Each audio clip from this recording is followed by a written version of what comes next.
আসসালামু আলাইকুম। আমি আজকে রান্না করব বাঁধাকপি ভাজি। আম, আমার ফুড নেটওয়ার্ক বিডি চ্যানেলে ওয়েলকাম সবাইকে। তো চলুন ঝটপট দেখে আসি কিভাবে আমি এটি সহজভাবে রান্না করলাম। এর সাথে রুটির সাথে খেতে খুব ভালো লাগে। ভাজিটি থাকলে সকালবেলা ঝটপটভাবে রুটি বানিয়ে খুব মজা করে খাওয়া যায়। আমি বাঁধাকপি ভাজি করার জন্য একটা মিডিয়াম সাইজের বাঁধাকপি নিয়ে নিয়েছি। আমি পার্ট টু পার্ট ভিডিওটি করে দেখাচ্ছি, যাতে যারা ব্যাচেলার আছে তারাও যেন রান্না করে খেতে পারে। বাঁধাকপি কিভাবে কাটতে হয় সেটাও আমি দেখিয়ে দেব। বাঁধাকপির উপরে যে পাতাগুলো ছিল, যেগুলো একটু হলুদ রঙের হয়ে গিয়েছে, যেগুলো খাওয়া যাবে না, ওই উপরের পাতাগুলো ফেলে দিয়েছি। তারপর মাছ বরাবর কেটে নিলাম। এটি সম্পূর্ণ ভিডিওটি দেখে দেখে বুঝে নিতে হবে।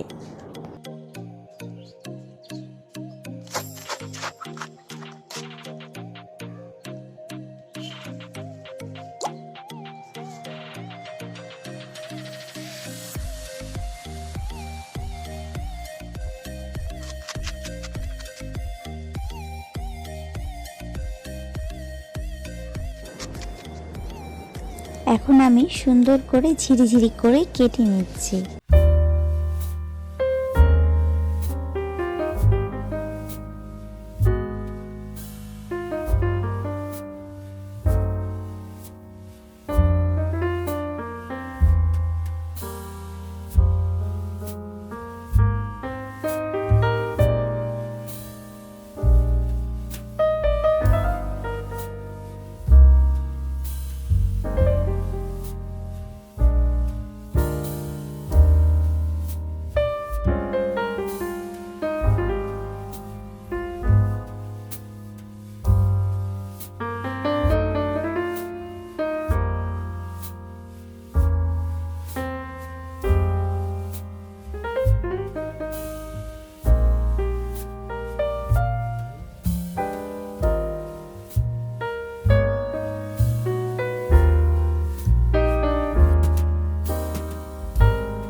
পেঁয়াজটা হালকা একটু ভাজার পরে এখন আমি এক এক করে বাকি সব উপকরণগুলো দিয়ে দেব।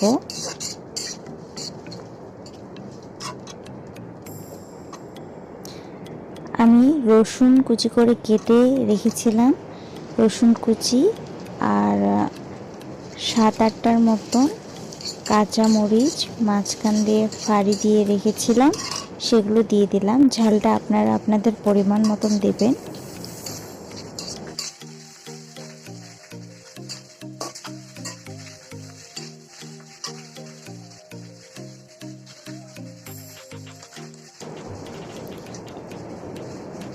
দিয়ে দিচ্ছি রসুন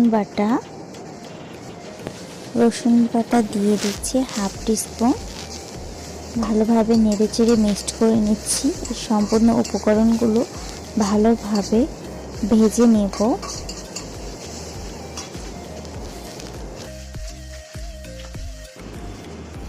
আগে থেকে পরিষ্কার করে রাখা বাঁধাকপি কুচিগুলো এর মধ্যে দিয়ে দিচ্ছি।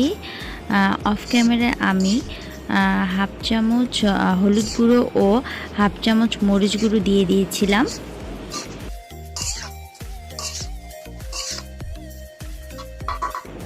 সবগুলো একসাথে নেড়ে ভালোভাবে মিক্সড করলাম, করে ঢাকনা দিয়ে দিলাম। অপেক্ষা করব 2 মিনিট। 2 মিনিট পরে ফিরে আসছি।